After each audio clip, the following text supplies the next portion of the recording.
मैनपुरी से इस वक्त की बड़ी खबर सामने आ रही है, जहां समाजवादी पार्टी की सांसद डिंपल यादव ने आज बाबा साहब भीमराव अंबेडकर की जयंती पे उनकी प्रतिभा का माल्यार्पण किया।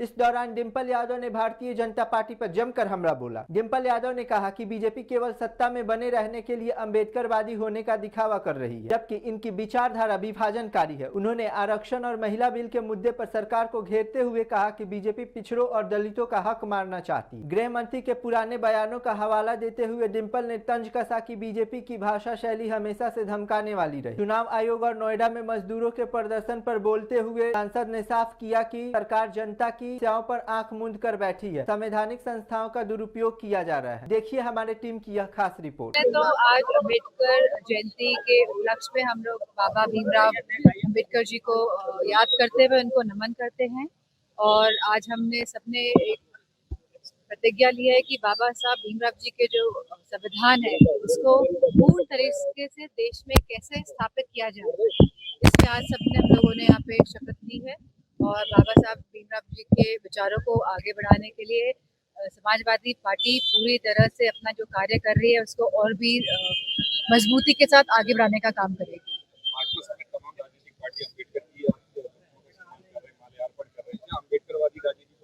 सभी पार्टियों की मजबूरी हो गई है। हमने देखा है कि किस तरह भारतीय जनता पार्टी एक विभाजनकारी राजनीति या एक विभाजनकारी विचारधारा वाले लोग हैं।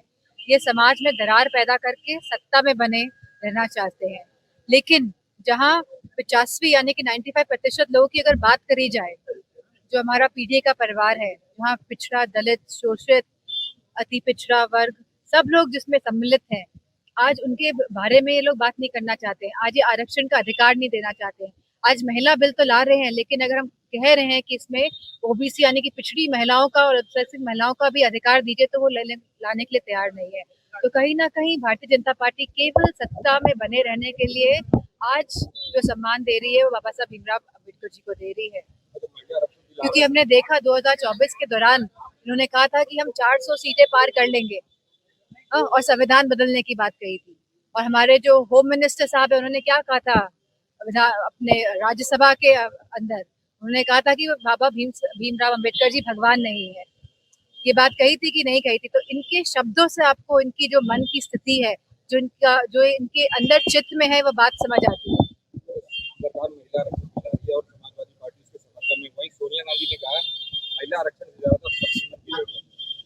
सही बात है, क्योंकि जब बिल पास हुआ था तो यही बात हुई थी कि हम भी इसी पक्ष में हैं। हम महिलाओं के विपक्ष में पार्टी नहीं है। समाजवादी पार्टी हमेशा महिलाओं के पक्ष में बात करी है। आदरणीय श्रद्धेय नेताजी से लेकर आप देख लीजिए, पंचायती राज में आरक्षण देने का काम महिलाओं को किसने करा था? आदरणीय श्रद्धेय नेताजी ने लेकर आए थे आरक्षण। तो मैं समझती हूँ, लेकिन हम चाहते थे कि जो आरक्षण है उसके अंदर भी आरक्षण हो। जहाँ हमारी दलित बहनों को, माताओं को आरक्षण मिल रहा है, वहीं हमारी पिछड़ी माताओं बहनों को भी आरक्षण मिले और वही हमारी अल्पसंख्यक माताओं बहनों को भी आरक्षण मिले। क्योंकि कहीं ना कहीं कोई समाज अगर छूटेगा तो समाज पिछड़ेगा।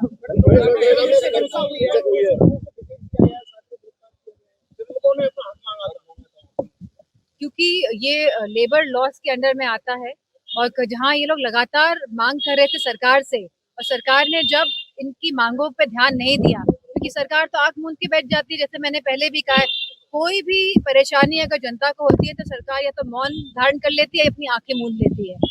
तो अगर मजदूर वहाँ पे अपना अगर वो पक्ष रखना चाहते तो सरकार ने आखिरकार क्यों नहीं उनकी बात सुनी? क्यों नहीं वहाँ की इंटेलिजेंस ने ये सरकार को बताया कि लोग परेशान हैं, वहाँ पे जुलूस निकाल रहे हैं?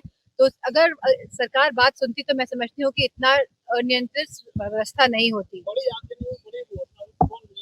सरकार ही जिम्मेदार है इतनी बड़ी दुर्घटना, वो भी नोएडा जैसा शहर जो उत्तर प्रदेश का मान है, जो उत्तर प्रदेश का सम्मान है, वो शहर जहाँ पे इतना सारा कार्य होता है, इतना सारा, मैं समझती हूँ कि एक तरह से इंडस्ट्रियल हब भी है।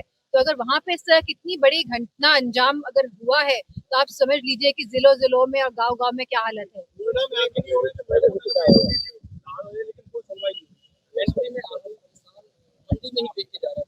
तो ये भी बहुत ही दुखद घटना है और इसको मैं संसद में भी उठाने की पूरी कोशिश करी, लेकिन जो हमारे कृषि मंत्री हैं, जो भारतीय जनता पार्टी के, वो कह रहे हैं कि संसद के अंदर जो झूठ बोला उन्होंने कि हम तो आलू खुद खरीद के दूसरे प्रदेशों में पहुंचा रहे हैं।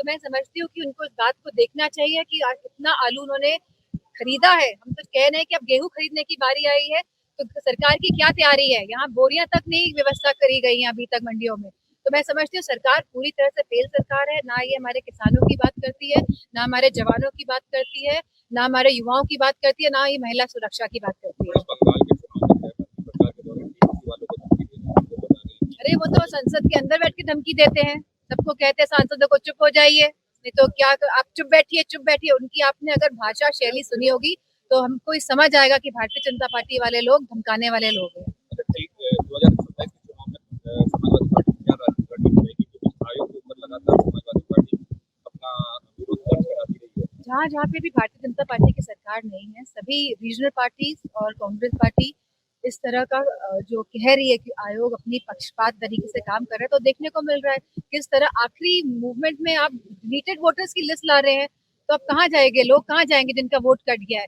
तो यही बात है कि आज जहाँ बाबा साहब भीमराव जी की जयंती बना रहे हैं, जहाँ उन्होंने हमें वोटों का अधिकार दिया है, वहीं ये सरकार हमारे वोटों के अधिकार को काटने जा रही है। ये नहीं चाहती है कि देश संविधान के हिसाब से चले, ये चाहती है कि इनके मन विधान के हिसाब से चले।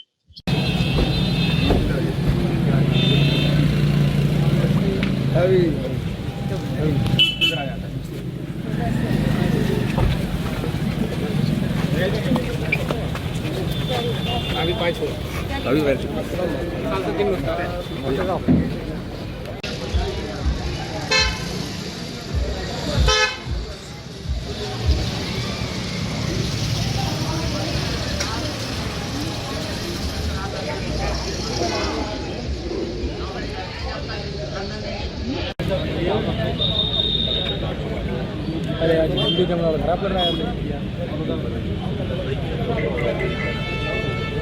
ताली बजाओ, ताली बजाओ। वो बोल रहे हैं अरे चेहरा ही नहीं आ रहा है उसका। एक बार पुनः नारा हो जाए, जब तक सूरज चांद रहेगा।